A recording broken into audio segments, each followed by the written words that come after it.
You take it where you can.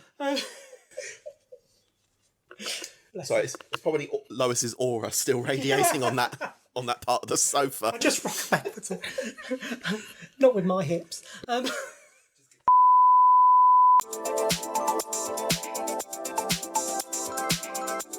Greetings and welcome to Hot House Drag.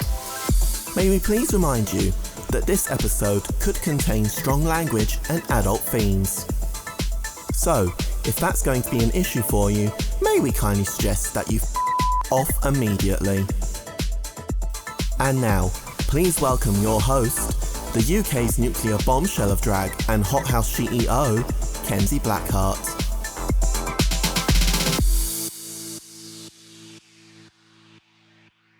Hello and welcome to the HotCast, the official Hot House Drag podcast.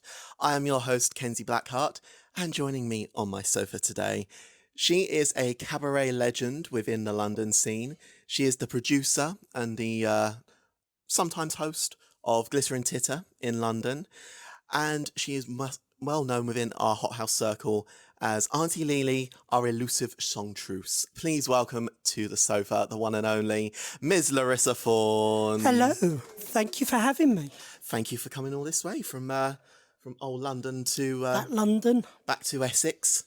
How are you, my dear? I'm very well. You know, dealing with the post-Christmas blues. Yes, yeah. At time of filming, we're not long out of Christmas now. It's been like, the first week back for a lot of people, so... Not for me, I was working all the way through. Yes, yeah. I imagine it's been a very busy time for you, especially working in one of the largest art galleries in London. We won't mention them by name, but... Not giving them any publicity. No. Why not? No, they don't deserve it. They're fine for it. I think they are. I think they could do with more. But no, all good and just working and... Working. I always jazz. take January off of shows. Yeah. So have a little bit of a breather. Start again fresh in February. Yeah, same here, really. It's not much point really doing stuff in January. No one's got the money for it. No, exactly. No. So, no, that's our story and we're sticking to it. So, let's get straight into things and let's go even way back before I imagine Larissa was around. You know, this isn't a shady remark, but you are one of the more seasoned people within the Hot House circle. That's a very nice way of putting it. Thank you. See, I do have some decorum and a nice way of putting things, unlike some people in the Hot House group chat, apparently. But yes, no, you obviously would have grown up a much different time, especially as far as queer rights goes. Definitely, yeah. Am I right in thinking that you sort of very much grew up under Section 28? Yes. So I was born in 1973. And She doesn't look it. It's a lot of makeup. Yeah. It's amazing what makeup can do. Half a Dulux colour chart and you're good. Yeah, it wasn't easy growing up. I mean, Section 28 came in 1988, so just around my teenage years. So for those of the listeners who don't know, Section 28 was the local government law that prohibited the promotion, in air quotes, of homosexuality, which basically meant that there was no education about queer identities at school. So anyone who was growing up gay was led to believe that it was something dirty that should be kept a secret. Yeah. So yeah, not ideal. No. Margaret Thatcher. We still curse you. Yeah. So, you know, I grew up, so it was before marriage equality as well, of course. Yeah, of course. So I grew up thinking the only way I could have a family life was to pretend to be straight, which many of my peers did. Yeah. They got into relationships with women and they married and lived a hidden secret life as gay men, as a secret from their wives, which isn't fair on anyone. No, it's horrible for both parties at the end of the day. So it's thank God there has been some change since then. It's become a lot better. So it surprised me how recently homosexuality was decriminalised. Yes. So it was 1967 in the UK, in England, 1980 in Scotland, and 1982 in Northern Ireland. So in Northern Ireland only just recently as well passed marriage equality as well. So it is quite scary when you actually look at the timeline of especially queer rights, how recent most of these progressions are. Absolutely. It is insane. And I think recently, without getting too negative, we've taken a few steps back. Yes. Yeah. I think the almost global shift to the right politically has made gay rights and trans rights in particular take a little bit of a step back. I would definitely say more so for trans rights, but it's all very much interlinked. It's once they come for one, they come for all of us. Absolutely. Which I don't think a lot of these, especially which baffles me, the gay people who are against trans rights, I don't think they realise that actually what they're doing is going against themselves in the long run. Yeah. Because it's like, well, once trans people are outlawed or whatever their goal is, who's the next target after that? It's going to be them. Absolutely. It does baffle me, but... And the same rhetoric that's being used against trans people is pretty much identical to what was being used against gay people in the 70s and the 80s. No, exactly. So it's just a different convenient target to draw attention away from the people who are really causing us harm. It's all smoke and mirrors at the end of the day. Yeah.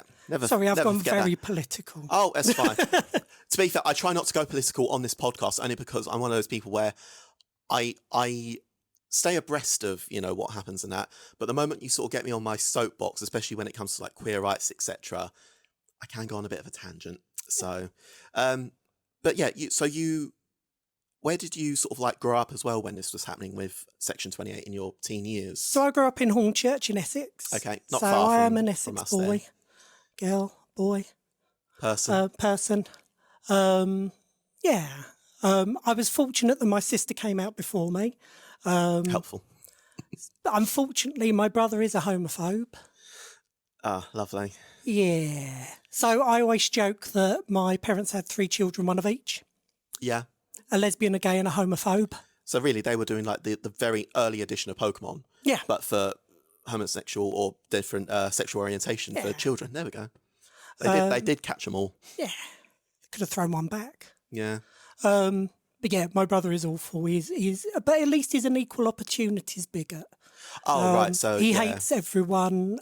He's racist. He's homophobic. He's transphobic. It's very rarely in a vacuum, is it? No, it's very rarely. Yeah. Yeah. But I imagine that makes family gatherings and that very interesting. So we don't have much to do with him. I hear you. Not saying anything. No, we're not digging up our own dirt, family dirt here. So obviously growing up with Section 28, was it always sort of a case of, was there ever an element where you felt like you did have to hide yourself for much? Or was it, no, I'm going to go against the grain, true punk rock and... I wish I was that punk rock. Yeah. Unfortunately, for the start of it, like for my teenage into my early 20s, I was in the closet. Yeah. First person I tried to come out to, which was probably a mistake, was my brother's girlfriend at the time. Oh, right, yeah. And I said, I think I might be gay. And she said, I wouldn't say anything, you're probably not. Which is just what every queer kid needs to hear when they're trying to come out. That old chestnut. So yeah. But I was probably just as... I think she may have had my best interest in heart because if I'd come out to my brother, it wouldn't have gone well. I didn't find out what a piece of... he was until later. Piece of Scheisse. Yes. As they say in Germany. Yeah.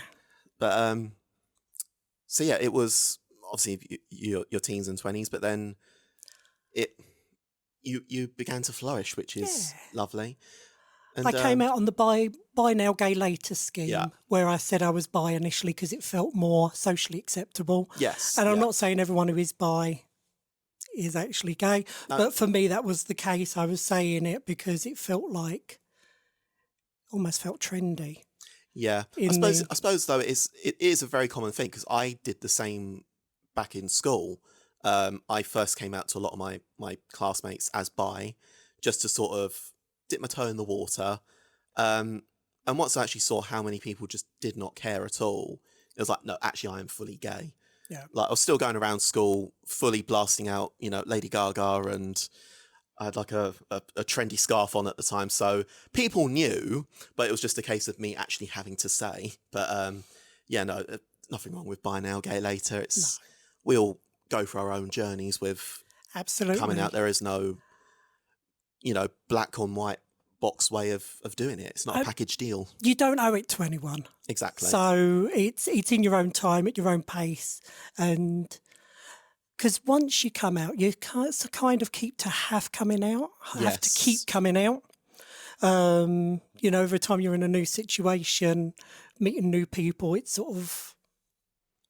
So if you're not comfortable with that, I don't think there's anything wrong with keeping yourself to yourself until you're comfortable to come out. No, exactly. And like you said, you don't owe anyone an explanation to who you are, and it doesn't even have to be a case of, you're starting a new workplace. It's, hi, I'm such and such, I'm gay. It doesn't have to be that, but it could just be as simple as you having a conversation in the break room with someone and just saying, oh yeah, me and my husband or my boyfriend, etc. It can just be as simple as that, and I think that's the life that we all strive for. So yeah, definitely. And it's a lot easier in my current role in a world-renowned art gallery, which is very open, which is very open to people of all different backgrounds. My previous job, although it was in a museum, was in a security department, and it was quite interesting being a gay man, especially being a security manager in a security department where it was mostly ex-forces.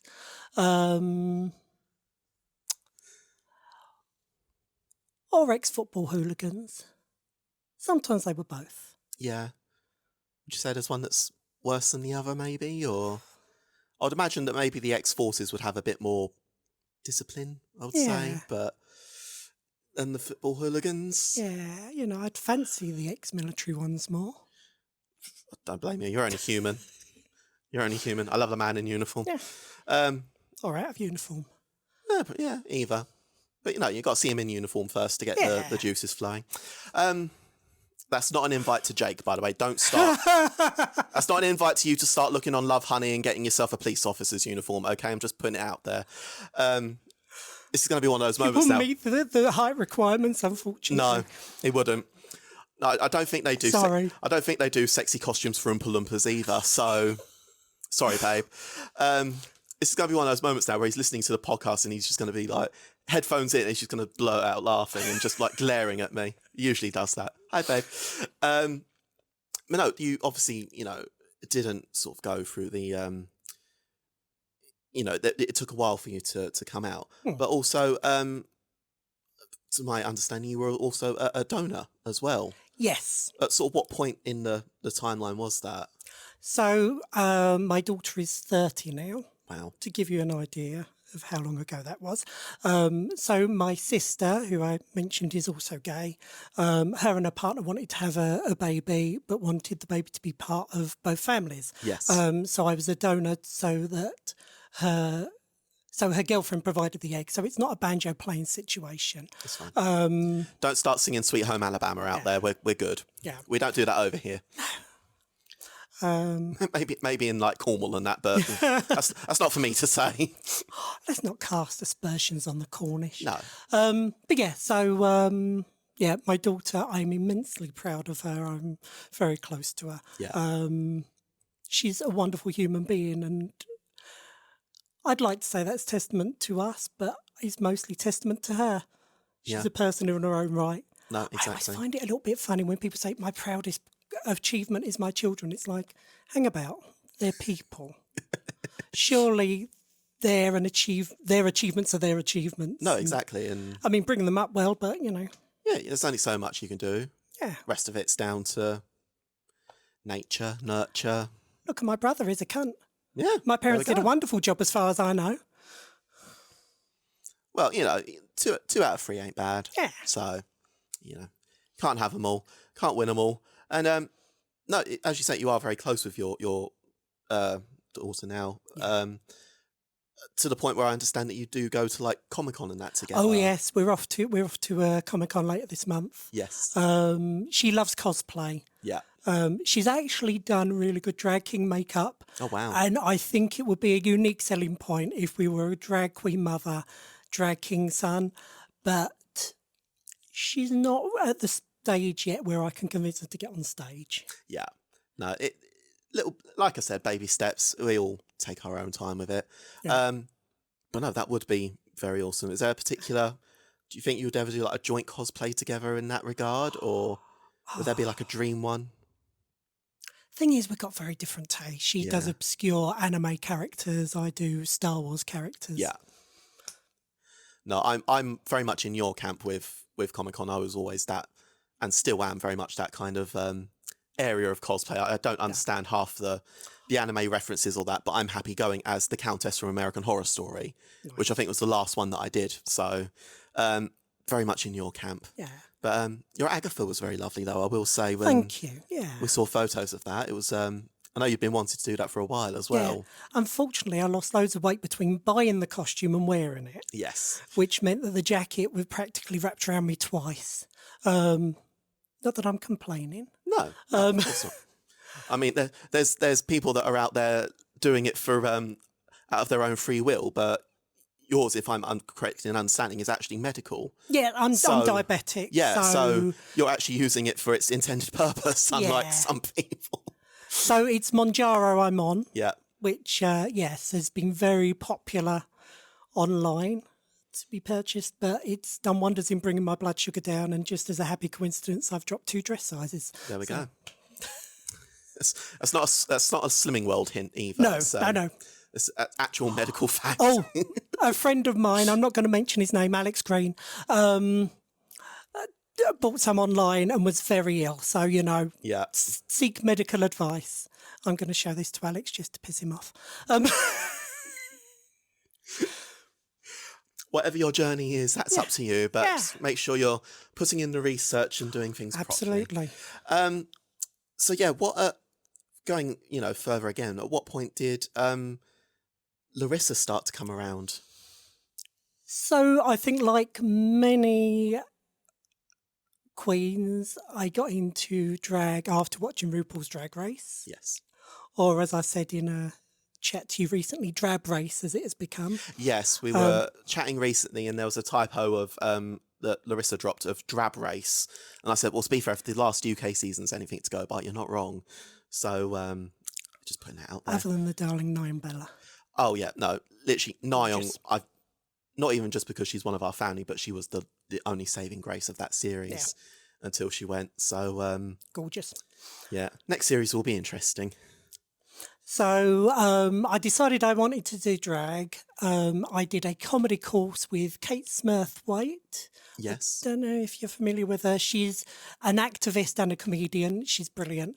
So I did a course with her of stand-up comedy, and I created Larissa to perform at the graduation for that course as Larissa. Then I went on to do the Art of Drag at the Royal Vauxhall Tavern with Michael Twaits, which has produced some wonderful performers. Yeah, there's a lot of names that have come from that. Then I did some cabaret courses with Paulus, the cabaret geek, who's probably best known for All Together Now on the BBC. Just dropping as many names as I can. I'll just pick them up. Yeah, Paulus is amazing, and it was sort of general cabaret stuff that I was learning from him. And then recently, Alex Green, who I mentioned earlier, who runs a charity called Cab Lab, which provides rehearsal space primarily for queer performers, has been helping me with my singing a lot recently, and taking a lot of the credit for it, but that's fine. You take the credit where you can in this industry, I suppose, you know.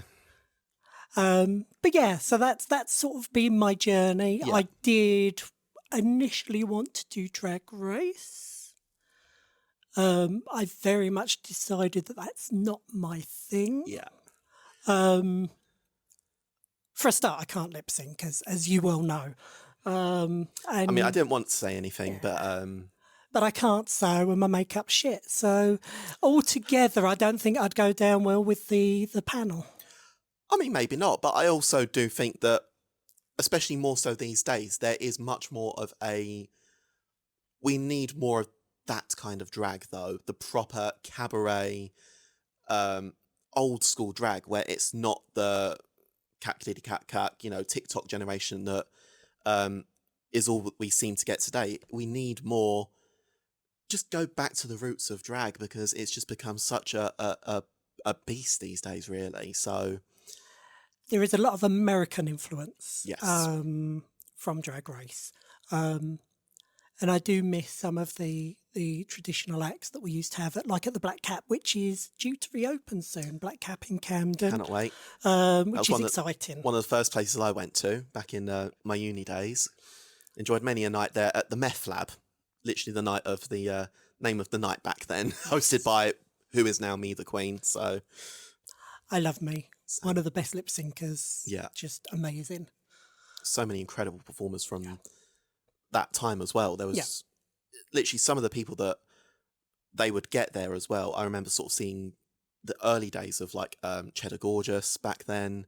My drag aunt, Lily Snatch Dragon, that was where I met her. So many incredible performers from that time. And I think, again, we do need to go back to that kind of era, because that's the heart, especially of British drag. Yeah.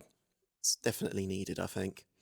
And then obviously you came to start performing with us, and initially you were in the audience at our one and only London show that we did back in the day. And you've been performing with us ever since as our elusive chanteuse. Where does your is there a particular place where your love of vintage and that comes from, or is it just coincidental? I think growing up, it's the music that I listened to. Yeah.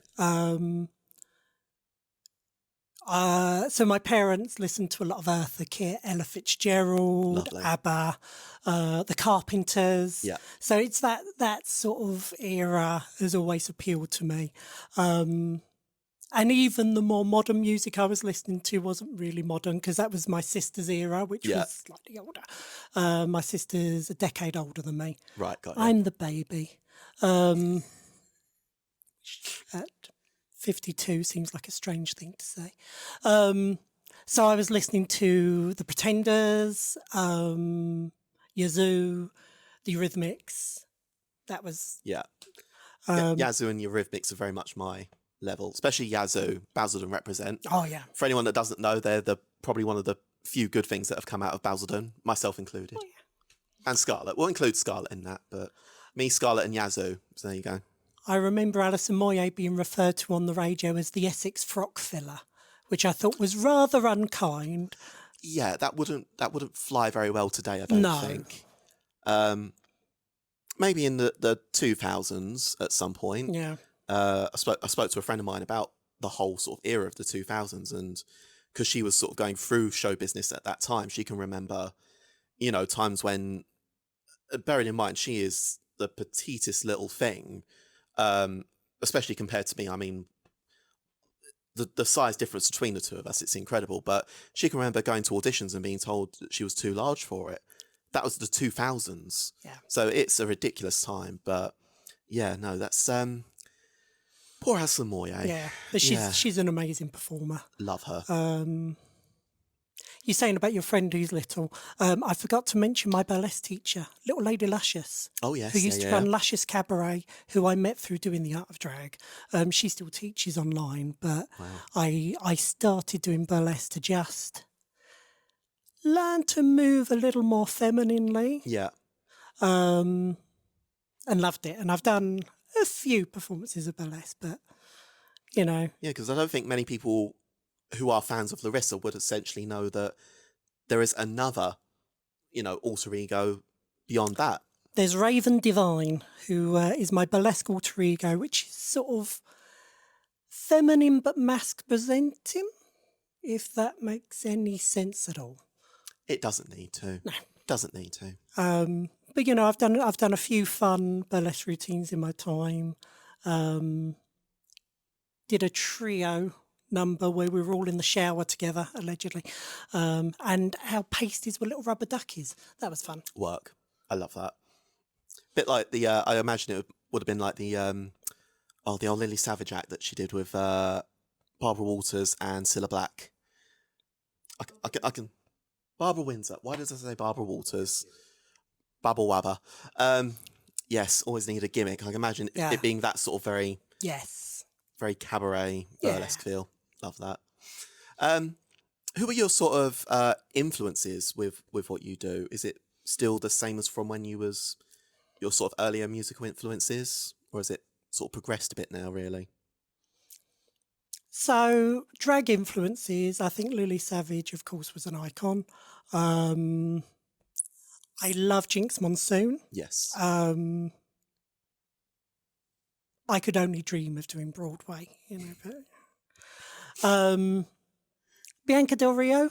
Yes. I think my humour is a little more cosy than hers, but but they're some of the stands out. I mean, Michael Thwaites, I love. Being a cabaret and a cabaret performer and a singer. Sybil Grimm, I love. We share similar taste in music and in style of outfit. She's a darling. We just have to be careful we don't do the same songs when we're on the same bill. Yeah. Mayumi Fikiko. Not heard of them. She's from Manila. She's done some stuff. She's got some stuff on Spotify. Okay. She's a fabulous performer, really fierce, and everything she does is really political. Okay. So I love to see her perform all the time. And, you know, virtually everyone at Hot House. Just the diversity there is wonderful, inspirational, even though it's very different than what I do. Yeah. It's lovely to see. And my taste in music, you know, would I have listened to Dove Cameron if I hadn't been listening to the kind of tracks that you guys perform to at Hot House? Probably not. No, at my age. probably wouldn't have come across your wheelhouse naturally. With my drag persona, I always say it's a mix between Emma Frost from the X-Men and Nanny Ogg from the Terry Pratchett novels. Okay, yeah. So there's like the poise and the snarkiness, but I'm also a disgusting old baggage. Perfect. And that's why you fit in with the rest of us. We're all disgusting old baggage at Hot House. Yeah. Well, backstage mainly. Maybe not as much of it gets shown on stage, but backstage definitely. Yeah. So it's always sort of been ever evolving, really, even though it's... Yes, yeah. So Larissa is definitely a character act. Yes. So I add bits of lore all the time. Yeah, formerly married to Donald Trump, was it? Or just in a relationship with him. Just in a relationship, right. Yeah. In her defence, he was rich and she was pretty sure she'd outlive him. If only that was the case. Yeah.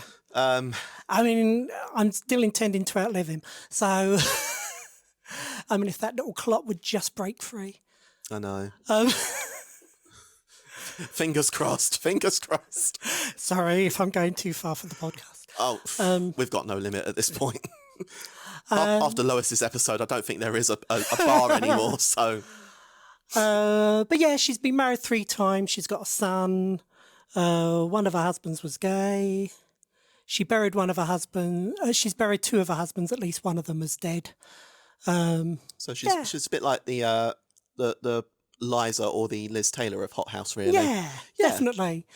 Possibly a little bit of Debbie from Addams Family. Yes, yeah. The movies. Really, Debbie? Pastels. Malibu Barbie. I love those movies. So I suppose really it's always ever evolving. And where does your have you always had sort of like a love and a passion for art? Is that what sort of got you into working in that world, or is it again just sort of evolved from getting the job? It's pretty much evolved from getting the job. Right. So I've always worked in museums and galleries. So I started off at Madame Tussauds, Wow. which is the one I'm probably not afraid to mention because it was quite a while ago.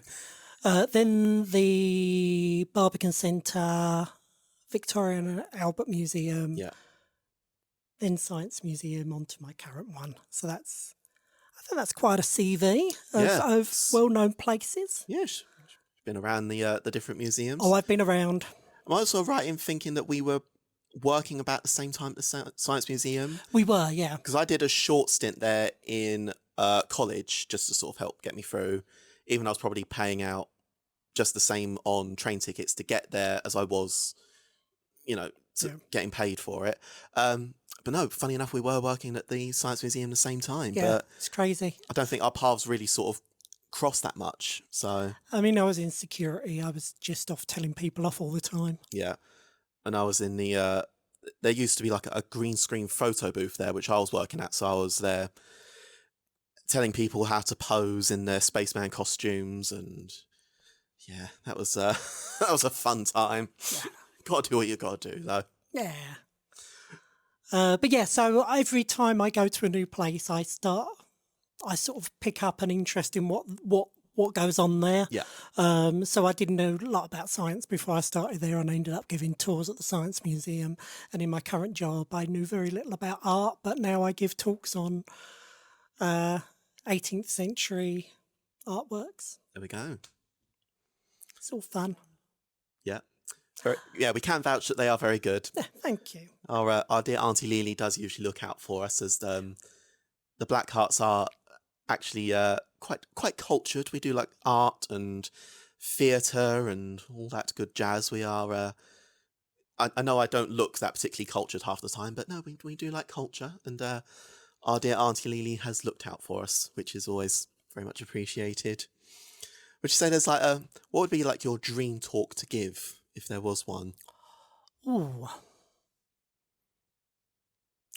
I mean, I like the Pre-Raphaelites. Yes. I do give a talk on, it's not on a particular artwork though, it's about Dante Gabriel Rossetti, Yes. who was a dirty old bastard. He had an affair with William Morris's wife, Lovely. although apparently it was never physical. Make of that what you will. I mean, maybe Larissa would have been married to him back in the day. Yeah, So there we could go. be. He also had a pet wombat, Okay. and my talk is mostly about the wombat, which... I don't blame you, to be honest. I would find that interesting. Love rodents and marsupials and all of that. So, yeah. I got one of my pets from work. Yes, of course. That's So I imagine we're talking about the rats. we are talking about the rat, yeah. Okay, so that's quite interesting, because at what point did you get the rat from the museum? Because the first thing that comes to my mind is that you was walking through like the back rooms at some point, saw one and went, "You're coming home with me." I would imagine that's not the case. No, but no. You're more of a lady than that. Yeah. So someone came into the gallery with, it turned out, a domestic rat in their pocket, took her out, placed her on a sculpture, took a photo of her and left her. And I ended up adopting her. And I've still got her today. She's about 3.5 years old now, which is quite old for a rat. Wow. Okay. So there was like so much going on then. So, geez. Right. So they came to the museum with a domesticated rat, got them out just for a photo, and left them there. Yes. He then went, checking CCTV later, we discovered that he went and changed his clothes and carried on looking around the gallery, but never went back for the rat. So, crazy behaviour. Maybe it was some kind of experimental art piece. I mean, personally, if I was working in, especially after just all the Louvre stuff, I think I would have been watching them like a hawk for if they're the distraction and there's actually something else going on in another room. Hylas would be the sweetest little distraction. Yeah. I adore her. How many rats do you have now? Is it Just the one. just the one? Yeah. Yeah, our other rat passed away, and because Hylas is so old, I don't want to risk introducing another one. Yeah. I stand the risk of getting into rats in perpetuity, and I don't think my marriage would survive it. My husband is very tolerant, but rats forever. Yeah. No, you do need an everlasting cycle of them, bless them. But no, that's might be a bit of a bridge too far. Yeah, he's so tolerant. He went away to Germany for 6 months with work, and he came back and I was a drag queen. So he puts up with a lot. Does he get these calls now where he's got to go away for work and he's just like, what am I going to come back to now? What's going to happen? Yeah, I'm not sure how I could take it further next time. Ooh.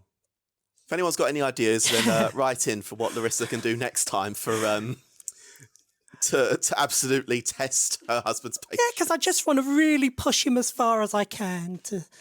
I don't. If you're listening to this, husband, don't worry. I'm not going to push you as far as I can. Oh God, we're gonna have to think about that in the ad break now and get back to you. That's going to be the unseen footage now. It's all of us just discussing how we can push it further. When did you meet your lovely husband? So we've been married 20 years. We've been together 23. Right. We met on Gaydar. Okay. Long before the days of Grindr, Growl, or whatever. Yeah. We were both just looking for a shag and we hit it off. Didn't actually get that shag that night. That's what happened with me and Jake. And yeah, when I say he's a very tolerant man, he didn't want children or pets, and I turned up with a daughter, a cat and a snake. So he is a very tolerant man. Yes. Yeah. I mean, we're ridiculously happy together. We should be at each other's throats by now, but we're ridiculously happy together. Which is the main thing. Yeah. That's all you can ask for. He doesn't like it when I try to kiss him when I'm dressed as Larissa. He's got a real issue with that. Because it's like, actually, we're coming back to what we were saying about Auntie Lili. He says it's like a drunk aunt trying to kiss you. Okay. Yeah, okay. So at least you know sort of where his cutoff is for... Yeah. That's always good to know. And am I also right in thinking that you had a bit of a more sort of pagan-oriented wedding? Yes, we had a hand fasting. It was the fact that we both had pagan in our profiles on Gaydar that attracted us to each other. Yeah. We've actually been married 3 times. We had a hand fasting, which wasn't legally recognised, but that's the one we consider as our anniversary. Then we had a civil partnership, and then when marriage equality came in, we upgraded. But it felt like there was diminishing returns each time, you know. First time, big party, cake, dinner, not in that order. Second time, it was just our parents. Third time, we just turned up in jeans and a T-shirt and signed some paperwork. No cake. Twice I could have had cake and we didn't have it. It's very disappointing. I think the cake would be the big disappointment, really. Yeah. Just do it for the cake. I mean, as a diabetic, I probably shouldn't have too much cake. Well... And we had quite a lot of cake. We were eating our wedding cake even though we gave bits out, we were eating it for a month afterwards. Yeah. But I suppose, if you enjoy it, it shouldn't stop you. Jake's lactose intolerant. He still eats cheese like no one's business. So much to my delight half the time. Oh, the consequences. Aren't they just? And on that note, we shall now go for a very quick break and we shall see you right after this. Bye, my lovelies.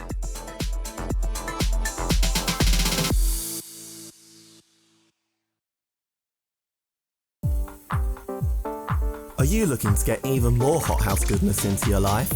Then follow us on all of our social media channels to stay up to date with our latest news and events. Or you can visit our website at hothousedrag.co.uk to find out more and buy your tickets for our next fantastic show. See you there, my lovelies.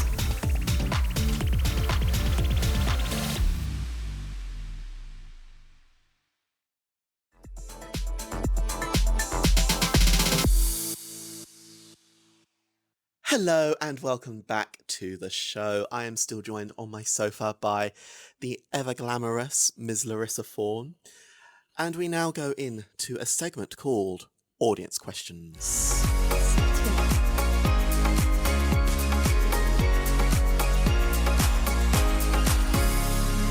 So Audience Questions is where our lovely Hot House audience out there get to submit questions for our very special guests. Thank you to everyone who has submitted. And Larissa, I have some here for you. Lovely. So our first one comes from Barbara. Yes. Oh dear. That Barbara. And she asks, where does your drag name come from? Okay, so I am a massive geek. And I do a lot of Dungeons and Dragons. And Larissa Thorne was a character from a game I played in that I played this character. Okay. So yeah, that's where the name came from. Right. Oh, okay. So shout out to Lydia, who was the DM for that game. But it was like a post-apocalyptic game. But Oh my God. Larissa was still classy, even in an apocalypse. So, you know. Please, if you've got any more info for that later, please send me, because that sounds right up my alley. Post-apocalypse is one of my, like, not even a guilty pleasure, but it's like one of those things that you shouldn't be as into that you are. Like when people are like into Titanic or, you know, it's a disaster, but it's like you shouldn't have that much of an obsession for it. Post-apocalypse is mine. It's just planning for the future at this stage. Exactly. I'm ready. I'm nuclear bomb ready to go. Yeah. Our next question comes from Anonymous, and we did sort of touch on this earlier. Anonymous asks, who is your biggest drag inspiration? I'd say, I mean, although I started with Lily Savage because she was the most amazing performer. I know. I think Jinx Monsoon is my real inspiration because she's got the big Broadway voice. Yeah. She's funny. She's a fabulous singer. All the things I'd like to be if I ever grow up. And Ginger. And Ginger. There we go. There you go. Yeah. Jake asks, if you had to have a different UK accent permanently, what would you go for? Irish. Same. I was in a play at school and some of the audience thought I was Irish. Not bragging. And I can remember one of the lines, Dracula, in life you did one thing which at once cast you out from all hope. You poisoned the pure font of mercy. There you go. Damn, we got a thespian in our midst as well. Give it up for her. Come on, give loud applause. Thank you. So your sister's a lesbian and you're a thespian. So there we go. There we go. There we go. Perfect. Gunzia asks, favourite musical of all time? It's between Wicked Mm-hmm. and Avenue Q. Okay. Very different choices. Yeah, polar opposites. I but- mean, I was lucky enough to see Idina Menzel in Wicked when it came to the UK What? for the first time. So yeah, I've done songs from both Wicked and Avenue Q. I mean, I had to do Special by Lucy the Slut. It Of just course. seemed entirely appropriate. Yeah. But yeah, those are my two favourites. And thank you, Gunzia, for the lovely crochet. Yes, Oh. of course. I got a little crochet version of Hylas from Gunzia, so thank you. God bless Gunzia. She always comes to our shows and does each of us little crochet things, which is so adorable. I will have mine. I should bring mine down for an episode and just have them sat on the back of the sofa under the sign. They're so good. Our next question comes from Christina, which I'm sure you've not heard this question before yet. If you could be any woman in history, who would you choose? Now, since I've had no time to think about this. No, because it wasn't directly asked to you at all. No. Margaret Thatcher. Okay. And I wouldn't have gone into politics. I'd have stayed making fucking ice cream.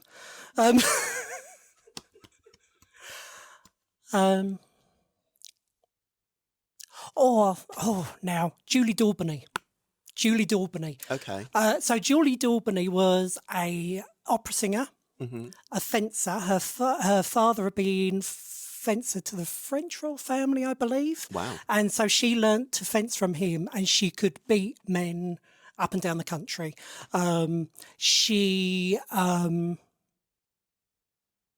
When men accused her of being a man because she was so good at fencing, she'd rip her top up and show them her tits. Icon. She fell in love with a merchant's daughter.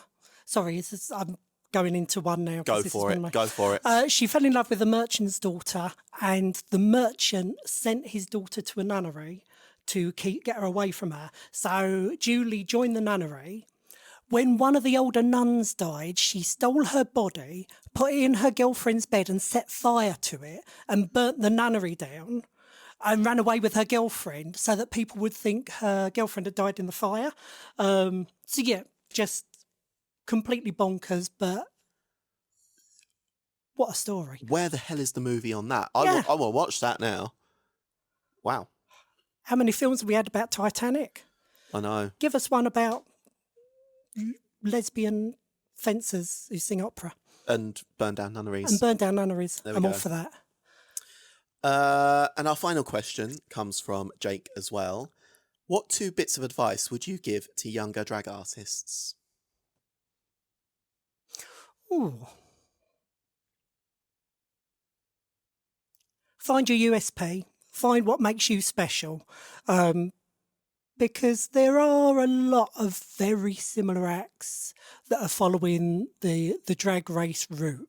So find what works for you. Yeah. And the other thing is, all drag is valid, not all drag is bookable. So have a look at the market. As a producer, there are some acts that won't fit my show. So I'm not saying that you need to cater to everyone. No. But once you've found your niche, then find where your audience is, because you will only get booked by people who appreciate what you do. Yeah. Does that make sense? Yeah. No, very much the same for us, really. We've got our own brand and specific image, and we know who works for us. But even then, because we're everlasting changing the theme and that, we're able to bring in different people for different stuff. So Yeah. there we go. I mean, there's some wonderful diversity at Hot House. I love it. Which we always try and strive for, and no, not seen anything yet. Yes, funny enough, I was telling Auntie Lili about that earlier. So, yeah, all shall be revealed. But that was all of your audience questions for this episode. Thank you, audience. Thank you, everyone that submitted. And we now move on to the hot seat.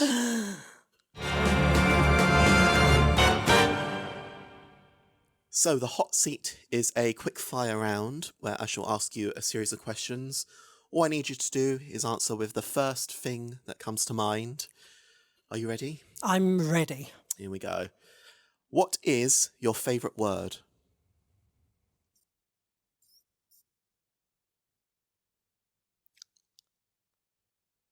There's something very satisfying about fuck. Yes. One of my colleagues loves it when I say you fucking fuck.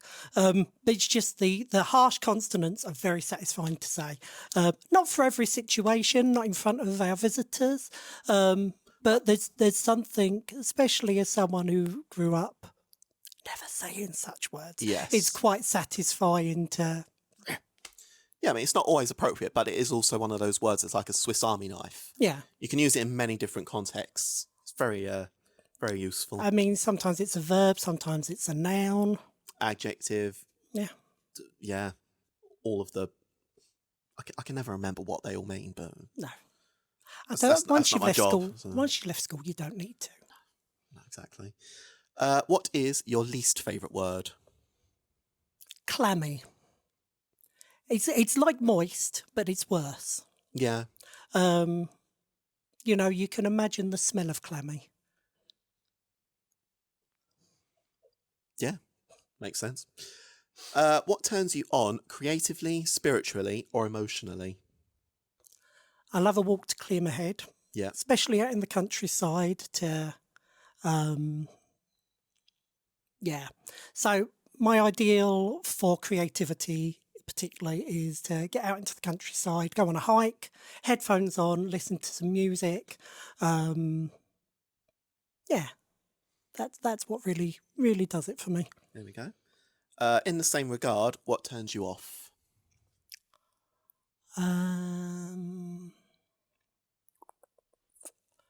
That's a tough one. I mean, something other people on the podcast have mentioned is bigotry, which is kind of a given. Yeah. I mean, I went through 2 years of court cases over a rather unpleasant bigot. So Yes. we had a far-right protester at a drag queen story hour. I was not telling the stories. I don't talk to children. I don't blame you, to be fair. But yeah, very unpleasant protester who got right up in my face. Made lots of homophobic and transphobic comments. And then I was in and out of court giving evidence against him. Resolved now, thankfully, but it's left its mark. Yeah. The scars shall forever be seen. Yeah, but yeah.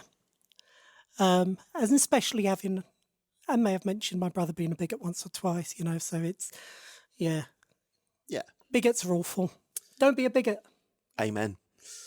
What sound or noise do you love? So being an animal lover, Mm-hmm. my cat purring Yeah. is a wonderful, it means that he feels safe and secure, and he's probably making me uncomfortable in the process.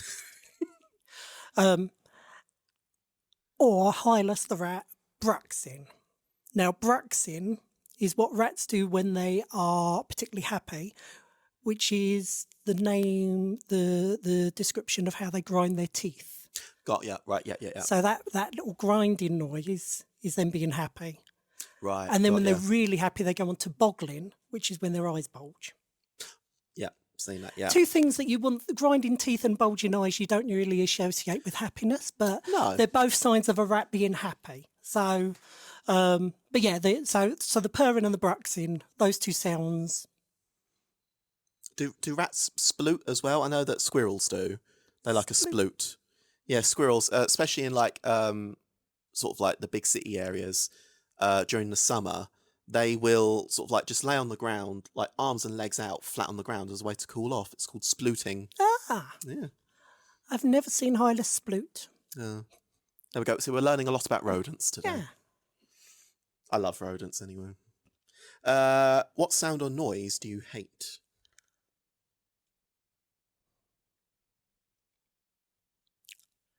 I mean, Nigel Farage's voice is a Good place to start. Trump's voice. Yeah. I'm not that keen on Keir Starmer's voice. Politicians in general. Yeah. I quite like Zach Polanski's voice. Same. Yeah, he's given me a little faith in British politics recently. I've gone on to politics again, but yeah, it's. Well, I mean, you was in a relationship with one, so yeah. I think So politics who talk rubbish, yeah. and have the worst interests of people at heart, which seems to be most of them. Unfortunately, yes. What profession other than your own would you like to attempt? I'd quite like to be Russell Tovey's underwear. Yeah. That's a good show. Although I don't even know if he wears any. Russell, if you're listening, could you just... Comment below. Yeah. Let us know.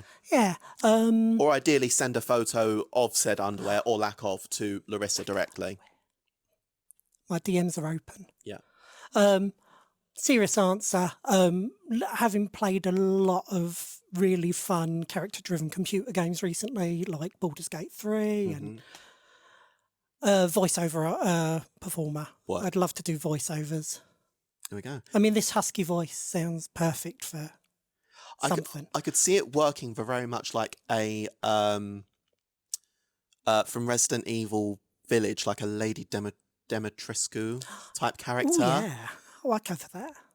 I love her. She's an icon. Femme fatale. I'd love to be a femme fatale. Yeah. as like a 7-foot dark-haired woman myself, I can relate. What profession would you not like to do? I'm sorry, Jake, but I wouldn't want to be a teacher. I believe the children are our future, and the future is fucked. Amen. Did she lie, though? I've worked a lot with children, but I've been one step removed, which, Yeah. which isn't a restraining order. No, but it's still the best way to be, I think.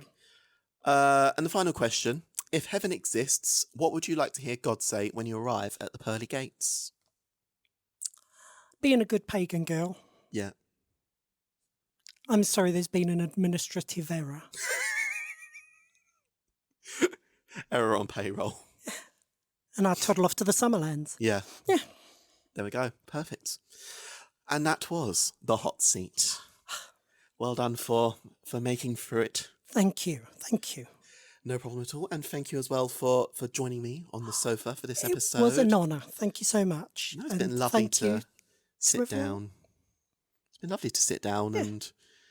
I know, and to be fair, out of everyone at Hot House, you're one of the few that I do actually get to sometimes sit down with and natter, usually at an art gallery, which is lovely. But yeah, often you're just getting into a corset and getting on stage, aren't you? So yeah. It's like, or having to listen to the sound of Stella and Scarlett cackling somewhere, so or Barbara just not understanding what's going on. So, but yes, on that note, we now move on to the final segment, which is happy endings. I was supposed to think of something, wasn't I? Yes, that would have been helpful. Yeah. I'll let you think, it's fine. Yeah. So happy endings is the segment where we like to finish our episodes off in a light-hearted, positive way, as per the Hot House way. So for example, my one for this episode, and it's not because I'm dressed a bit like her at the moment, but my one is going to be Dees Von Teese. Lovely. I adore that woman, and she is the only person, I would say, on this planet who can actually make me cry just from looking at them. I think she is that beautiful. And I'm seeing her soon at the end of this month. 1st of February. So very much looking forward to that. And yeah, the last time we saw her, I think I actually did cry when she came on stage. And I never cry. So that's saying something. So yes, my one for this episode will be the effervescent Dita Von Teese. Have you thought of one, or do you want me to fill some time, or?